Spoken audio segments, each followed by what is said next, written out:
इस कार्यक्रम के पुण्यार्जक हैं स्वर्गीय श्री प्रेमचंद्र जैन की पुण्य स्मृति में श्रीमती पद्मा जैन, गुना, मध्य प्रदेश, श्री विवेक कुमार जैन, श्रीमती सुषमा जैन, वैशाली जैन, वैशालिका जैन, सिंगापुर, श्रीमती सुधा जैन, श्रीमती रेखा, राहुल जैन, श्रीमती नेहा, रोहित जैन, सीए, आरव, मौली, अनवी जैन, ईहा Jain, Varthaman infrastructure Mandla, Madhya Pradesh, firm Varthaman infrastructure Mandla, Madhya Pradesh, स्वर्गीय श्रीमती निर्मला देवी जैन की स्मृति में श्री रूपचंद्र जैन, श्री नरेश कुमार जैन, श्रीमती अंजुला जैन, कुमारी समृद्धि Jain, master Samarth Jain, firm Gopal agro product, CM मसाले, राजनांदगांव, छत्तीसगढ़।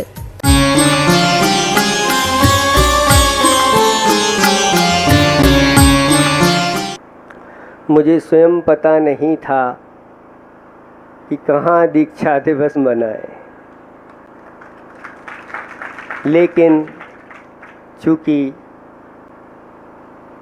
नेमावर में हमारे आराध्य देव जिनके पाद मूल में गुरुदेव ने दीक्षा प्रदान की थी, वो चिंतामणि पारसनाथ भगवान थे। और यहीं पर पारसनाथ भगवान की, वहाँ तो हम नहीं जा सकते, तो यहीं पर भव्य पारसनाथ भगवान का वहाँ मस्तका अभिषेक हुआ और बादशाह नगर वालों ने भी स्वर्ण समर्पित करते हुए महाभव्य अभिषेक किया। और पारसनाथ भगवान ने हम लोगों को यही रोक लिया और उसके बाद ही हमने आप लोगों को आशीर्वाद दिया।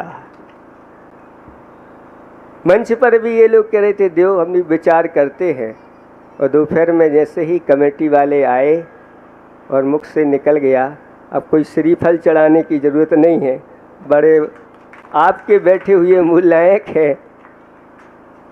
बस वो चिंतामणि पारस उनकी छवि देखी और अंतर से भाव हो गया कि छोटे बड़े स्थान साधु लोग देखा नहीं करते, उनको तो जहाँ भक्तों की भक्ति हो और प्रभु की जहाँ शक्ति मिल जाए तो वहाँ युक्ति युक्तकारी हो जाते हैं।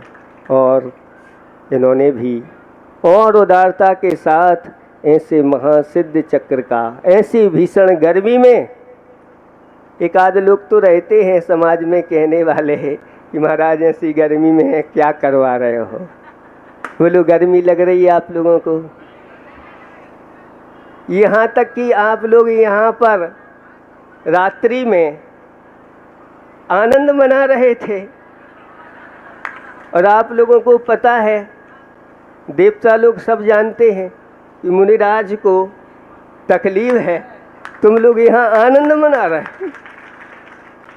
और देवताओं ने आकर के आधा घंटे ऐसी वर्षा कर दी कि सब बिल्कुल भैया बेटी आप लोगों की तरफ से भी उन लोगों ने कर दी, और सब रात भर ठंडक अच्छी बनी रही और अभी तक वह ठंडक बनी हुई है। आज के दिन गुरुदेव की कृपा हुई थी, उनके बारे में हम क्या कहें। एक हाइको के माध्यम से बे ऊर्ध रेता, बे ऊर्ध रेता, मूक माटी प्रणेता, धर्म के नेता। आचार्य भगवंत ऊर्ध रेता थे। ऊर्ध रेता का अर्थ होता है कि जिन्होंने अपने पद पर रह करके मुनि के साथ साथ आचार्य पद के और ऊपर रह करके भी अपने ब्रह्मचर्य को ऊर्ध्व किया हो और अपने जीवन में किसी प्रकार का कोई कलंक नहीं, निष्कलंक हो करके इस पृथ्वी से जाते हैं, वो ऊर्ध्व रेता कहलाते हैं। और मूक माटी प्रणेता, मूक माटी कोई सामान्य काम नहीं है। लोग कहते हैं क्या किया उन्होंने, जाना क्या लिखा। एक बार अगर मूक माटी को आत्मसात कर लोगे तो मुक्ति निश्चित हो जाएगी, उसकी गहराई तक जाना। एक कवि महोदय के हाथ में मूक माटी लगी, लगी क्या उसको मिल गई, और उसने जब मूक माटी को पढ़ना प्रारंभ किया, 24 घंटे के अंदर वह पूरी मूक माटी पड़ गया। जैसे उपन्यास किसी के हाथ में लग जाता तो पी जाता है, ऐसे उस मूक माटी को पूरा पढ़ता गया और उसने एक ग्रंथ की रचना कर दी, ऊर्ध्वरेता। वो व्यक्ति जैन नहीं जैनेतर था। आप लोगों की भक्ति कितनी है हम सब लोग जानते हैं, कितनी भक्ति आप लोगों की होती है वो तो आप लोग प्रदर्शन में ज़्यादा, दर्शन बहुत कम दिखता है। और उस व्यक्ति के अंदर दर्शन था, कितना अंदर घुस गया, उस उनकी कवि को आत्मसात करता गया और एक पुस्तक लिख दी। कितनी गहराई होगी बंधुओं। जिस दिन इस धर्म के अंदर दर्शन घुसेगा, प्रदर्शन कम होगा, उतनी जल्दी बहुत ऊंचाइयों तक पहुंच जाओ। एक सियार ने नियम लिया, कौन था देखने वाला, कैसा उसने पालन किया, और कोई नहीं है दुनिया में देखने वाला।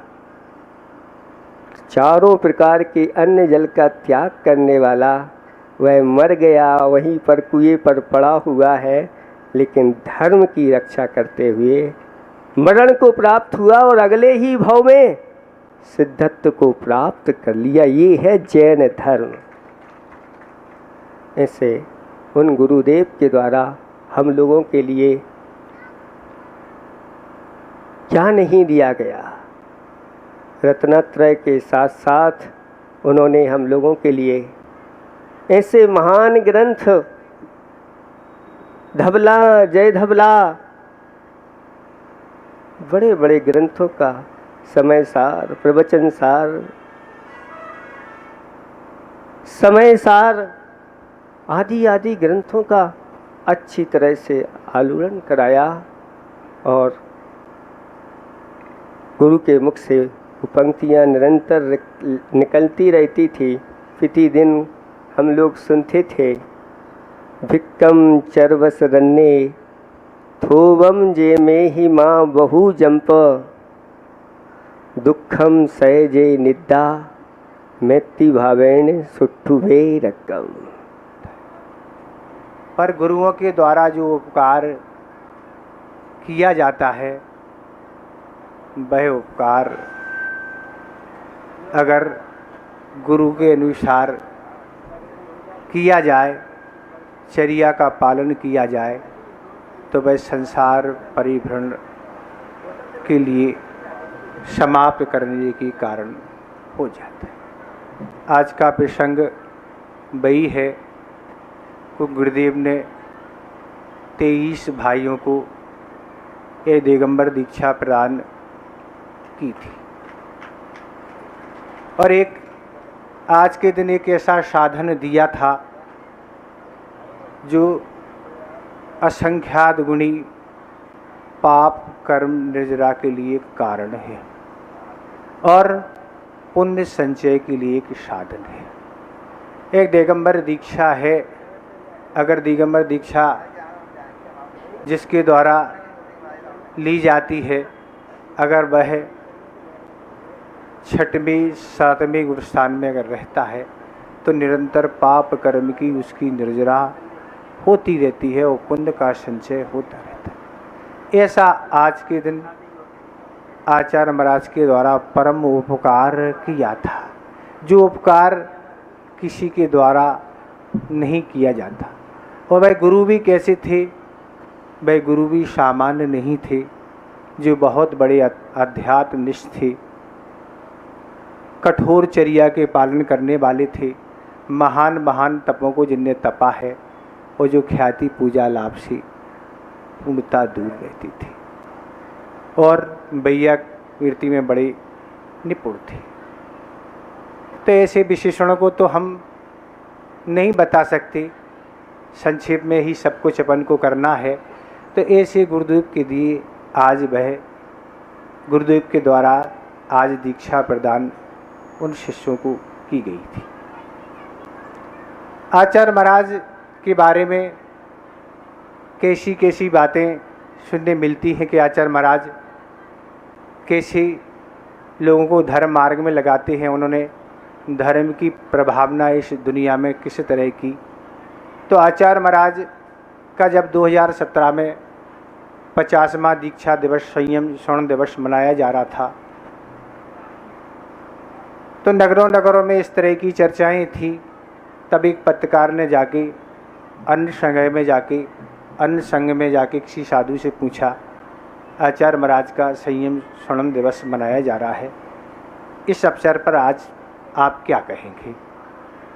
तब अदर संघ के साधु ने यही कहा, आज के दिन तो हम यही कहना चाह रहे हैं कि जहाँ 20वीं शताब्दी आचार्य शांति सागर महाराज के नाम से जानी जाती है, वहाँ 21वीं शताब्दी आचार्य विद्यासागर नाम के द्वारा जानी जाए।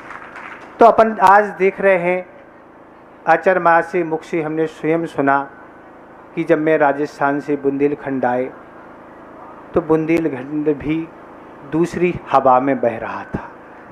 एकांत पक्ष को लेके, उस स्वाध्याय को लेके बड़ी विडंबनाएं थी, पर हमने धीरे धीरे जब आगम का स्वरूप स्वाध्याय और चर्चाओं के प्रवचन के माध्यम से रखा, तब पुनः सही स्वरूप में वापस इनका होना हुआ। ऐसी स्थिति में आचार्य महाराज ने चर्या के माध्यम से बहुत प्रभावना की। तो आचार्य महाराज ने 23 दीक्षा प्रदान तो की हैं शिष्य को, पर आचार्यों का कर्तव्य तो नहीं है कि दीक्षा दे के ही सिर्फ उनको छोड़ दें, उनकी देखरेख ना करें, उनको सावधान ना करें। तो ऐसे अनेक संस्मरण हैं जिनके माध्यम से आचार्य महाराज दीक्षा देने के बाद भी बराबर हम लोगों को संकेत करते रहती थी। एक बार 2006 की बात है, आचार्य महाराज गर्मी में बोरीबंद क्षेत्र पर विराजमान थे और प्रवचन सार की चारे चूल का स्वाध्याय आचार्य महाराज करा रहे थे। और एक दिन सुबह सुबह दीक्षा दिवस था, हम लोग बैठे लगभग एक घंटे आचार्य महाराज ने साधना की, योग कैसी चर्या क्या होनी चाहिए, अच्छा समय दिया। और फिर सभी साधु में यह चर्चा हुई और कुछ साधु इसमें बोले कि हर वर्ष हम लोग दीक्षा दिवस मनाते हैं, गर्मी का समय है और जब भी मंच पर पहुंचते हैं समय सीमित रहता है, सभी लोग बता ही नहीं पाते हैं कि हमें बैराग आदि कैसे हुआ। और कुछ लोग तो बोलने का साहस ही नहीं कर पाते हैं और कुछ लोग तो आचार्य महाराज के सामने ही बड़ा भय रहता है, इसलिए बोल नहीं पाते हैं। इसलिए इस वर्ष जो हमें दीक्षा दिवस मनाने का भाव है वो ऐसा भाव है, छोटे महाराजों का ये भाव था कि इस बार दीक्षा दिवस अलग ढंग से मनाया जाए। तो बड़े महाराजों ने पूछा कैसे मनाया जाए। इस तरह तो हमारी आज भावना यही है कि सामयिक के बाद अपन सभी एक कमरे में बैठेंगे और सभी महाराजों से क्रम से पूछेंगे कि तुम्हें बैराग कैसे हुआ। जो भी भाव रखा था, आचार्य महाराज को तो कुछ बताया नहीं और सामयिक के बाद सभी एक कमरे में बैठ गए। सभी वरिष्ठ महाराज थे, उन्होंने क्रम से सभी महाराजों से पूछा कि तुम्हें बैराग कैसे हुआ। तो सभी ने क्रम से अपने अपने जो भी कारण थे उन कारणों को रखा कि इस कारण से हमें बैराग हुआ। तो सीधे चलते हैं। आज का जो 26वां मुनि दीक्षा दिवस है, जो जहाँ जहाँ मुनिराज विराजमान हैं सबके चरणों में नमोस्तु पूर्वक यहीं से यह भावना प्रेषित करते हैं कि आप हमेशा स्वस्थ रहें, रत्नात्रय का पालन करते हुए जिन शासन की प्रभावना करते रहें। और जहाँ तक हमारी वाणी पहुँच रही है और डायरेक्ट नहीं पहुँच पाए तो आप हमारी तरफ से नमोस्तु प्रेषित कर देना, ठीक है। वैसे तो हम अभी 22 अप्रैल को कुंडलपुर में जब थे तो वहाँ पर हमने दिनांक के अनुसार दीक्षा दिवस मना लिया था, और कल भी हमने दीक्षा दिवस मना लिया था फर्स्ट पार्ट का। सेकंड पार्ट का हमें मालूम था कि लोग समझ गए आप लोग, तो इसलिए हमने अब कम समय में अपन चर्चा करते हैं कि किस प्रकार से महापुरुष जो होते हैं उनकी कथनी और करनी एक होती है, और महापुरुष संख्या में कम ही होते हैं, यानी हजारों में एक आध मिल जाते हैं। इसका कारण यह है कि उनके पास जो श्रेष्ठ गुण होते हैं जो आप लोगों के पास नहीं होते हैं, इसलिए वह महापुरुष कहलाते हैं।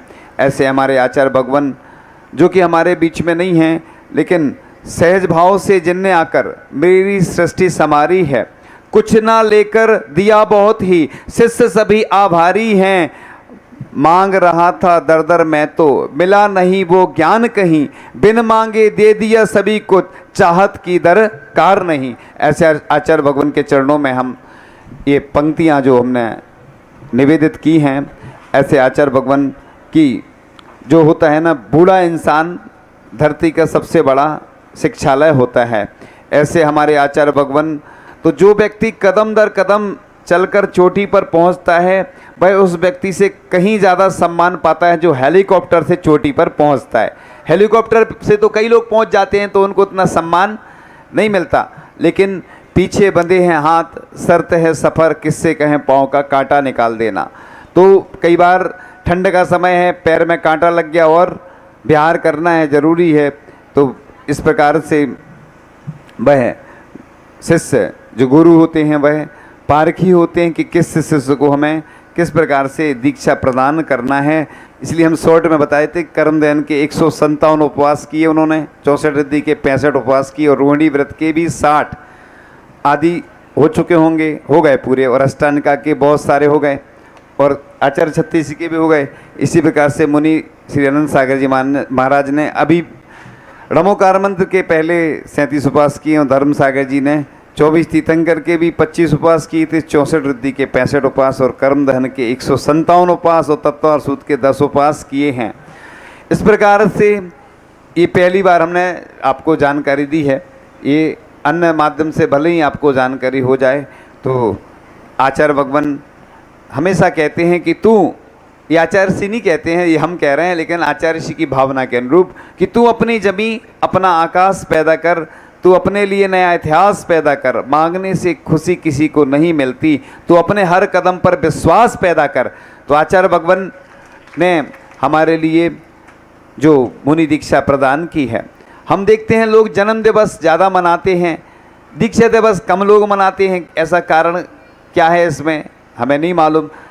आज का दिन मुनिराजों के लिए सबसे बड़ी संपत्ति का दिन होता है, क्योंकि उनका दूसरा जन्म होता है और दुनिया की सर्वश्रेष्ठ संपत्ति मिलती है।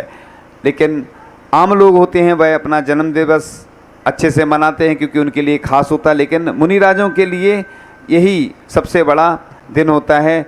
इसलिए आप लोग इसी तरह से यह अनुष्ठान संपन्न करते रहें और आप लोग पुण्य बढ़ाते रहें, जिससे कि आप लोगों को इसी प्रकार से साधु समागम मिलते रहें और बड़े भाग्यशाली सौभाग्यशाली होते हैं जिनको ऐसे पुण्य अवसर प्राप्त होते हैं, क्योंकि ऐसे पुण्यशाली व्यक्तियों को ही ऐसे अवसर प्राप्त हो पाते हैं।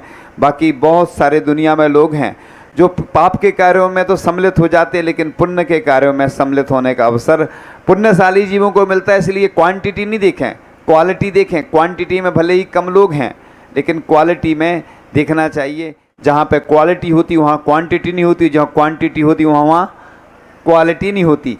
इसलिए ऐसा नहीं सोचना कि बताओ हम गिनती के लोग बचे हैं बस और कोई है ही नहीं। देखते हैं हम लोग, बढ़ती है ना भीड़ तो देखा देखी बढ़ती जाती है, और घटती है तो देख देख के लोग घटते जाते हैं। इसलिए उत्साह अपना कम नहीं करना, और हमेशा इसी प्रकार से आचार्य भगवान ने जिन जिन मुनिराजों को दीक्षा दी है, आज की तिथि में वह अतिथि बने थे और उन्होंने इस भारत भूमि पर विचरण करके इस जिन शासन की प्रभावना में 4 चांद लगाए हैं।